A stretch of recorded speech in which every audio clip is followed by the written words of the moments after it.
మనం ఎక్కువగా వింటున్న విషయం ఏంటంటే వాస్తు. ఏదైనా ఇల్లు కొనాలన్నా, ఏదైనా చేయాలంటే ఈ ప్లాట్ కొనాలన్నా దానికి వాస్తు ఉందా లేదా అనేది చూడడం ఆనవాయితీగా మారిపోయింది. మానవ జీవితంలో అదొక భాగం అయిపోయింది.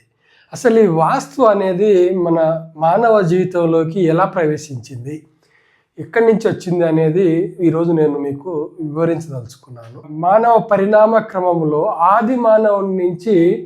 ఆది మానవుడు అసలు గుహలలో బతికేవాడు. బ్రతకడంలో అతనికి కొన్ని సమస్యలు వచ్చేటివి. అంటే చాలామంది ఎక్కువగా ఉండడం, ఒకే దగ్గర గుంపులుగా ఉండడము, ఇలాంటి ఆలోచన వచ్చినప్పుడు అతని మదిలో మెదిలినటువంటి ఆలోచనే గుడిస. ఒక విధంగా చెప్పుకోవాలంటే మనిషి అభివృద్ధిలో మొట్టమొదటి అడుగు గుడిసె అని మనం చెప్పుకోవచ్చు. ఒక మనిషి గుడిసెను ఏర్పరచుకొని దాంట్లో ఉండొచ్చు అనేటువంటి ఆలోచన వచ్చింది చూడండి, అదే మానవ అభివృద్ధికి మూలం. అయితే ఈ గుడిసె ఎలా కట్టుకోవాలనేటువంటి ఒక ఆలోచన మైండ్లోకి వచ్చింది. దాన్ని చూసుకున్నప్పుడు అతనికి అప్పటి వరకు మనిషి సూర్యుని భగవంతునిగా కొలిచేవాడు. పొద్దున్నే లేవంగానే, ఉదయం లేవంగానే సూర్య భగవానునికి నమస్కరించుకునేవాడు.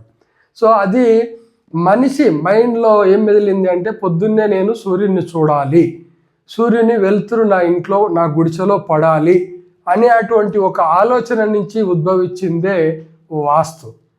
అంటే ఒక గుడిసె కట్టుకుంటే దానికి ఒకటే, అప్పుడు గుడిసెకు ఒకటే తలుపు, ఆ తలుపు చక్కగా ఎదురుగా సూర్యుడు కనిపించాలనేటువంటి ఒక ఆలోచన వచ్చింది మనిషికి. ఆ ఆలోచన నుంచి మెల్లగా దానికి అనుగుణంగా రెండో అడుగు ఏ విధంగా ఆలోచించిండు అంటే, గాలి వెలుతురైతే సూర్యుడితో వస్తుంది, గాలి ఏ పక్క నుంచి వస్తుంది, నా గుడిసెలోకి గాలి ఏ పక్క నుంచి రావాలి, ఎక్కడి నుంచి వస్తే బాగుంటుంది, కిటికీ పెట్టుకోవడము, ఇలాంటివి మనిషి మైండ్లో వచ్చినటువంటి మార్పులు, అభివృద్ధికి వచ్చినటువంటి మార్పులు ఇవి. దాంట్లో నుంచి పుట్టిందే వాస్తు. యాక్చువల్గా ఈ వాస్తు అనేదానికి శాస్త్రం ఇవన్నీ ఈ మధ్యకాలంలో చెప్తున్నారు, కానీ మనిషి జీవితంలో వాస్తు ప్రవేశించింది మాత్రము చాలా వేల సంవత్సరాల క్రితమే. మానవ పరిణామ క్రమంలో ఏర్పడ్డటువంటి గొప్ప అభివృద్ధికి గుడిసె ఏ విధంగా అయితే నాంది పలికిందో అప్పుడే ఈ వాస్తు అనేది కూడా పుట్టింది. యాక్చువల్గా ఈ వాస్తు అయితే ఈ మధ్యకాలంలో ఈ వాస్తుకు నానా గాయ చేసి నానా రకాల కోణాలు చెప్తున్నారు.